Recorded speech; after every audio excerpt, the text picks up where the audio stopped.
I'm Bonzo for Bundy. I just made a video playing a little bit, just getting warmed up on this Bundy. It's been about 30, 45 minutes since I made that video. And I want to talk a little bit more about this horn. So you can see the bell is actually pretty big here. Like, it's pretty throaty. And I feel like this was their attempt to take the Blessing stencil horn that the Bundy was and try to kind of modernize it. And so it's got that kind of 1960s thing going on. You notice the back bell is really open here. And the first and third slide are canted way off at an angle. You see the angle of the third slide? To make it like flush with the camera, I actually have to hold it like this, because this is straight, and you can see how offset these two pieces of tubing are. It's the same way with the first slide. Look at how like tilted that is, and so there's really not that much daylight in between the top and bottom tubes. You can see there's not much daylight here on the second valve either. So that allows the portholes in the valves to be very close, and that's what allows this super short valve stroke. And these valves are amazing. So Brian Casterly set up this horn for me, and he worked his magic on it. And the tone quality is just superb. If you watch the last video, it's chewy, it's buttery, it's rich. And with this Bach New York 6B, it's maybe the most colorful sound of any setup that I've ever had. Because I'm playing a 6B, it's not great up high. It really starts thinning out right around D, E flat, E. When I was working on this setup a few days ago, I could get up to F and F sharp, but they were very thin and didn't have much breadth to the sound. So this is not a setup for commercial playing at all. This is the opposite. This is like a small group jazz, puffy, chewy kind of horn. So I'm gonna get about 20, 30 feet back. This is probably 25 feet or so. And just give you an idea of how this thing sounds.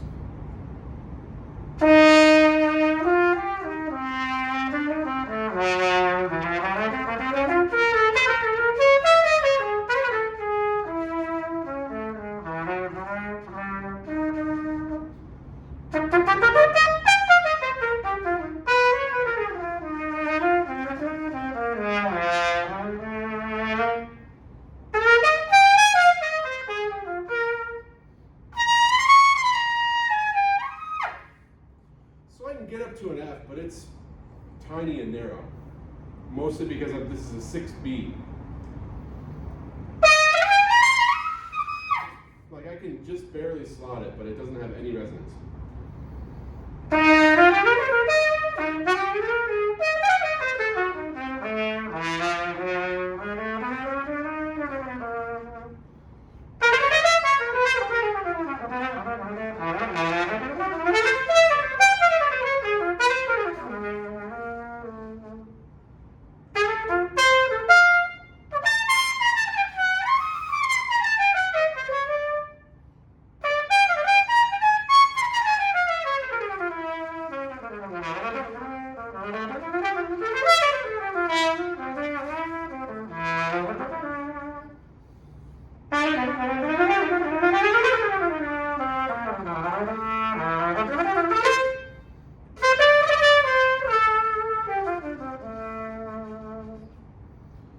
Very colorful.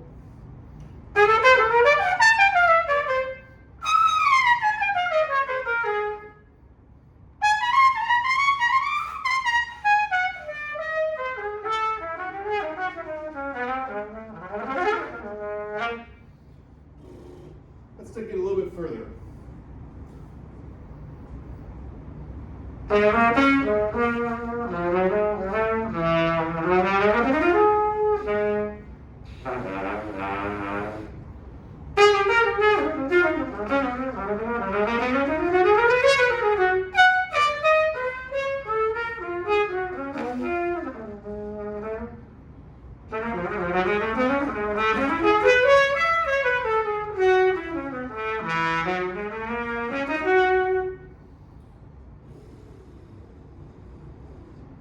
Sounds pretty good for a 60-year horn.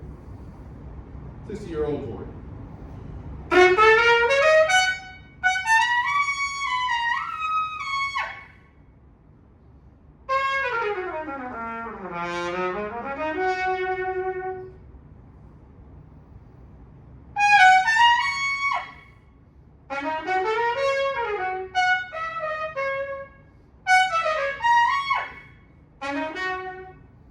So this is on a 6B. This is a relatively wide, relatively deep mouthpiece. So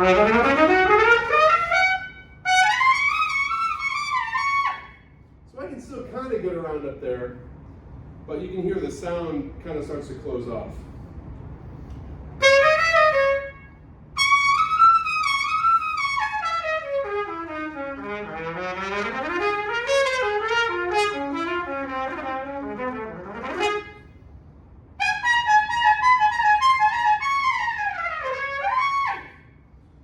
So I can finesse it out, but it ain't no lead horn. No, not even close.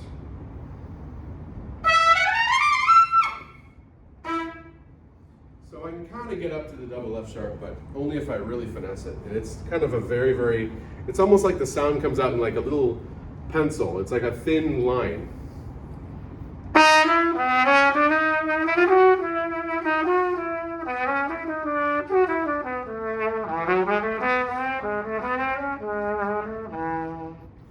So it really excels with this mouthpiece and the way that this one wants to play.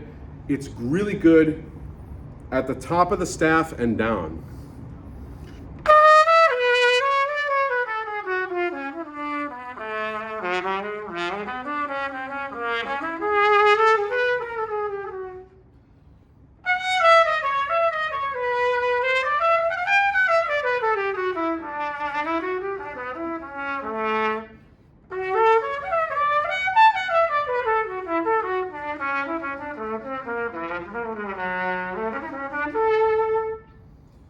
Has a really sweet, medium small kind of sound.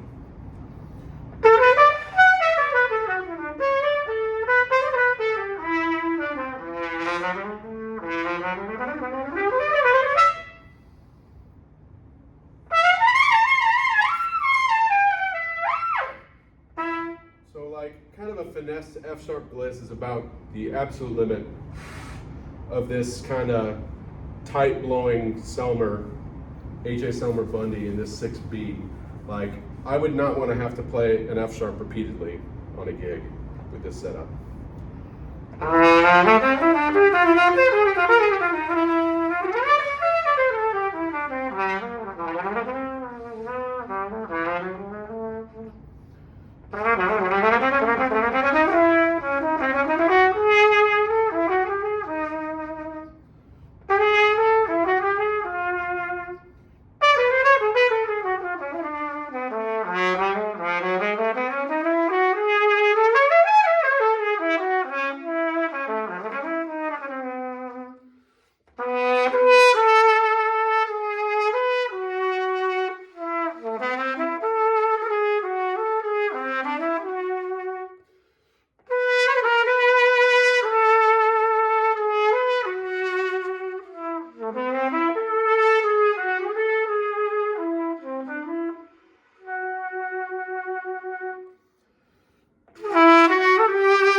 This thing really sings.